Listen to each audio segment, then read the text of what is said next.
Et ce petit mec a eu à dire que le ministre de l'Intérieur ne faisait pas son travail et que le ministre de la Justice non plus ne faisait pas son travail. Et ce même petit mec a décidé que quand il donne des instructions, elles doivent être exécutées, y compris si ce sont des ordres qui sont totalement illégaux. Parce que c'est la conception de l'État que ce petit mec a, de l'État. Parce que quand on part jusqu'à dire que le ministre de la Justice n'est pas une autorité judiciaire, c'est une autorité politique, c'est une gravité extrême. Je ne commenterai pas maintenant une certaine justice qui, elle, a opté pour être apprivoisée et domestiquée. Parce que quand vous êtes aux ordres, vous exécutez, quels que soient les ordres. Mais je reste convaincu qu'il y a des magistrats dans ce pays qui comprendront ce que les Sénégalais attendent d'eux. Maintenant, pour cette certaine justice qui a opté pour être domestiquée, apprivoisée, je souhaiterais seulement dire à l'endroit de l'UMS, l'Union des magistrats du Sénégal, il ne faudrait pas demain qu'on vienne nous dire que vous êtes un corps constitué, que vous avez une immunité, que vous êtes protégé, que ceci et que cela. Vous êtes des Sénégalais comme tous. Et au besoin, vous avez des comptes à rendre comme tout le monde. Je me limiterai à ça.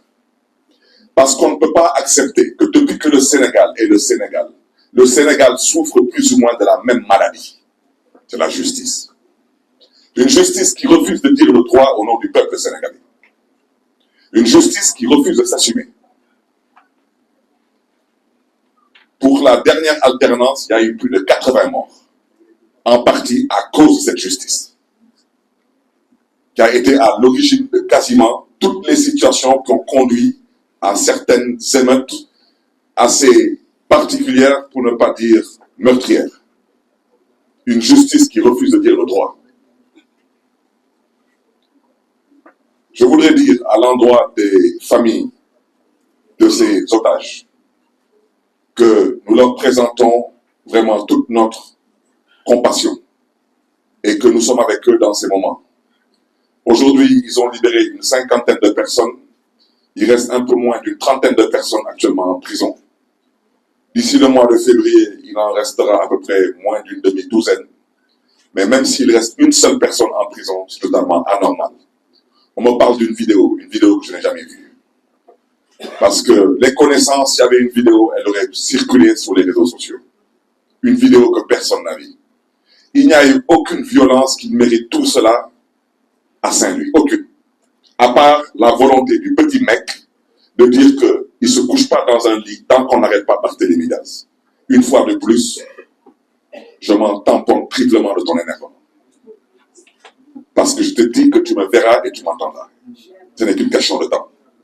Si tu ne me connais pas, fallait demander à Blaïwad qui je suis et à Macky Sall qui je suis. Mais toi, tu me connaîtras. Parce que tu as peut-être connu un ami, mais là, tu connaîtras maintenant un vrai adversaire politique.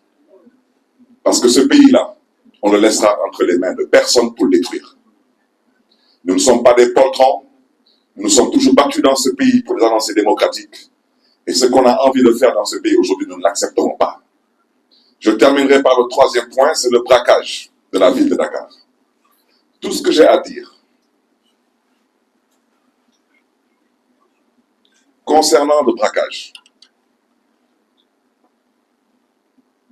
je pense que quelqu'un qui s'amuse à braquer une banque, même s'il arrive à s'échapper, 20 ans après, si on l'attrape, je pense qu'il doit savoir où est-ce qu'il part. Je peux me tromper, mais je pense que quelqu'un, par exemple, est à Paris, il braque la BNP à la place Vendôme, il va se coucher aux Bahamas, et 20 ans plus tard, on l'arrête à Santorini. Je pense que c'est tout le même qui va pas rester là-bas en vacances. Bon.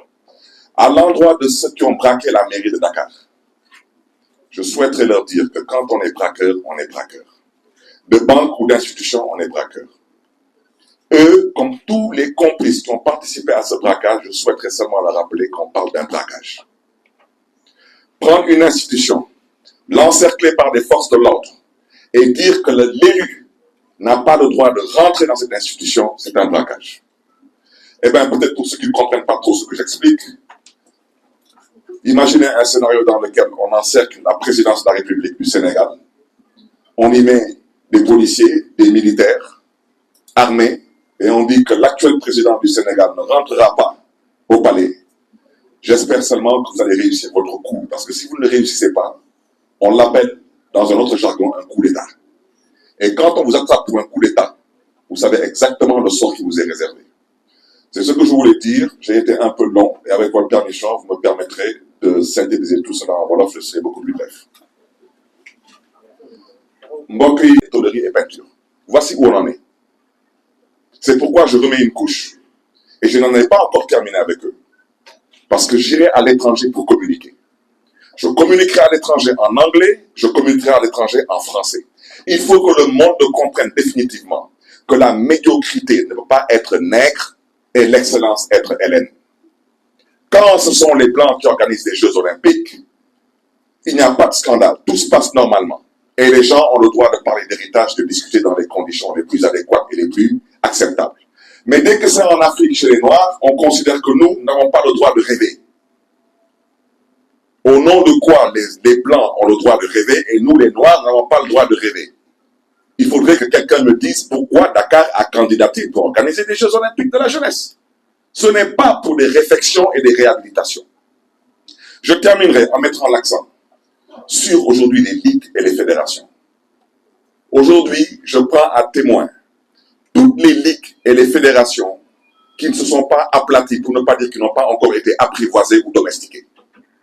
Qu'elles me disent en quoi est-ce qu'elles ont été impliquées dans l'organisation des Jeux Olympiques de la jeunesse Dakar 2026. En termes de budget, en termes de formation, en termes de, ça n'existe pas. Et la preuve, vous avez tous vu le palmarès du Sénégal lors des derniers Jeux Olympiques de Paris. On est parti à Paris, on est revenu avec 0 médaille. Vous savez pourquoi? Parce qu'il n'y a pas de politique sportive, il n'y a pas d'économie du sport, il n'y a absolument aucune volonté d'hisser le Sénégal au plus haut niveau en termes de sport. Et le Sénégal a toujours été un pays qui a brillé dans le monde en termes de sport. Donc voici ce que je voulais dire aujourd'hui pour ne pas être trop long sur cette question. Et rappeler encore aux gens du Comité national olympique sportif sénégalais que tout dépend d'eux. Ou bien ils entendent ce que je leur ai dit, ou bien le monde m'entendra. Parce que je ne vous laisserai pas avec 80 milliards de francs CFA vous promener, dépenser 20 milliards de billets d'avion, de restauration, et me dire qu'au Sénégal, les ligues, les fédérations, ce n'est pas votre problème, et que Dakar n'a pas le droit de pouvoir espérer avoir un héritage, et que nous n'avons pas notre mot à dire. Nous ne cherchons pas à gérer à la place de ceux qui doivent gérer. Nous ne cherchons pas à mettre la main sur l'argent, ça ne nous intéresse pas. Nous exigeons un héritage, et c'est la raison pour laquelle Dakar a candidaté.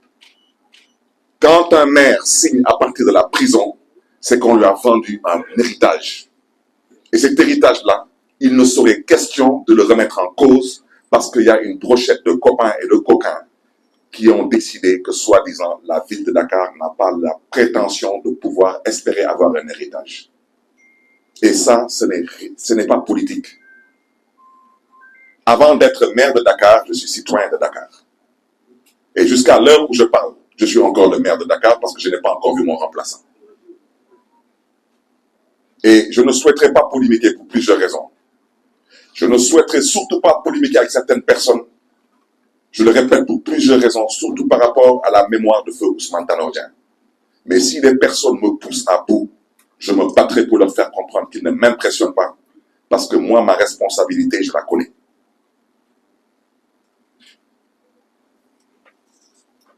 Sur le deuxième point, avec votre permission, c'est sur ce que j'appelle la prise d'otage qui s'est faite à Thiès, où 83 personnes sont retrouvées en prison et l'un d'entre